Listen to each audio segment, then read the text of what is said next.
बिस्मिल्लाहिर्रहमानिर्रहीम, अस्सलाम वालेकुम। ये जी बी4यू की जो फिज़िकल बिज़नेस है, इसमें बी4यू कैब सर्विस जो है वो काफ़ी अहम थी।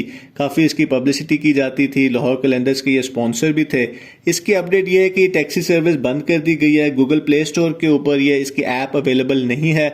गूगल के ऊपर भी इसका परमानेंटली क्लोज यानी कि हमेशा के लिए बंद किया जाने वाला मैसेज आ गया और इनके जो ऑपरेशंस मैनेजर थे उन्होंने भी कंपनी चेंज कर लिया। अब जब भी कोई बिजनेस खत्म होता है तो काफी सारे लोगों की जॉब्स चली जाती हैं, तो ये अच्छी खबर नहीं है। बी4यू के जितने भी कारोबार थे उसमें से कारोबार रजिस्टर्ड भी थे और ये भी उन्हीं में शामिल था, लेकिन जो SECP ने लिस्ट जारी की 5 जनवरी की, उसमें इस कंपनी का नाम उन कंपनियों में था जो कि गैर कानूनी एक्टिविटीज में मुलव्वस है। अब इन्होंने फिजिकल बिजनेस स्टार्ट क्यों किए?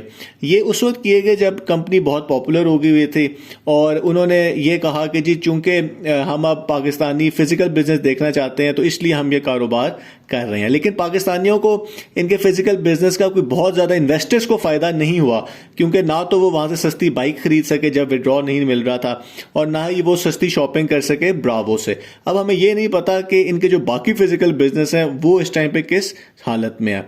अब हमें ये कुछ चीज़ें हमें पता चल गई हैं कि अगर आपका जो कारोबार है उसकी फाउंडेशन यानी कि बुनियाद कमज़ोर हो तो एक ना एक दिन उसमें मसला आ जाता है। जैसे ये कारोबार उन्होंने अच्छा कारोबार स्टार्ट किया, लोगों को जॉब्स भी मिली, लेकिन उनका जो असली कारोबार था वो गवर्नमेंट कहती है कि इन्होंने जो पैसे लिए हैं वो गैर कानूनी तरीके से लिए हैं, लाइसेंस नहीं था, मुदारबा लाइसेंस, जिसकी वजह से केस बना, वो गिरफ्तार भी हो गए। तो उनके जो काम वाले बिजनेस है, जो अच्छे बिजनेस थे, वो भी सफ़र किया, उनमें से एक बिजनेस बंद हो गया। दूसरा ये कि हमारे यहाँ ज़्यादा कारोबार वन मैन शो होते हैं, जब ओनर ही नहीं रहता तो पीछे काम भी चलाना बड़ा मुश्किल हो जाता है। एक और चीज़ ये है कि अब अगर वो जिस तरह कंपनी कहती है कि ये दोबारा से कंपनी चलेगी, वो बाहर आ जाते हैं, वो दोबारा से फिजिकल बिजनेस अपने स्टार्ट करते हैं, तो उनके लिए मुश्किल होगी कि अगर वो बिजनेसेस इस कंडीशन में नहीं है कि वो प्रॉफिट दे रहे हैं या वो बंद हो रहे हैं। और दूसरी चीज़ ये कि जो बिजनेस होते हैं फिजिकल बिजनेस, ये इतना प्रॉफिट ही नहीं देते। अब कंपनी तो कहती है जी हम आपको महीने का 8-9% देंगे, 9% देंगे, लेकिन जो कारोबार होते हैं वो बहुत कम प्रॉफिट देते हैं, जो लीगल कारोबार होते हैं।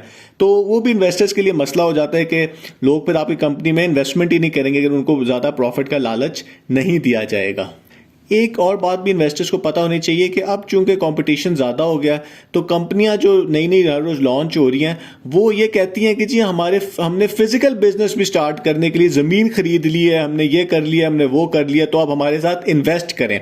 तो हमें उनमें भी बिल्कुल नहीं इन्वेस्ट करना चाहिए, क्योंकि बेशक वो कोई फिजिकल बिजनेस स्टार्ट कर भी लें, लेकिन चूंकि वो जिस पैसे से वो कारोबार करेंगे यानी इन्वेस्टर से पैसे लेके, तो वो चूंकि पैसे आपसे गैर कानूनी तरीके से ले रहे होंगे तो इवेंचुअली उनका वो फिजिकल बिजनेस भी बंद हो जाएगा। तो बी4यू ने तो फिजिकल प्रोजेक्ट बाद में स्टार्ट किए थे। आजकल कंपनियां पहले अनाउंस कर देती हैं कि देखें जी हमने फलां जगह ज़मीन खरीद लिया है, ये अब हम कारोबार करेंगे उसके ऊपर। तो सवाल ये भी एक आखिर में रहता है कि CEO साहब के जो साथी थे वो वही लोग थे जो उन कंपनियों में शामिल रहे जिनमें लोगों के पैसे फंसे, और इस वजह से फंसे क्योंकि उनके पास लाइसेंस नहीं था। तो इन्होंने क्यों नहीं उनको मशवरा दिया कि भाई आप जो इतना बड़ा बी4यू पाकिस्तान में काम स्टार्ट करने लगे हैं, अगर आप करेंगे तो आप एक ना एक दिन फंस जाएंगे, जो कि बिल्कुल हुआ। और अभी देखते हैं कि आगे क्या सिचुएशन बनती है। बहुत बहुत शुक्रिया।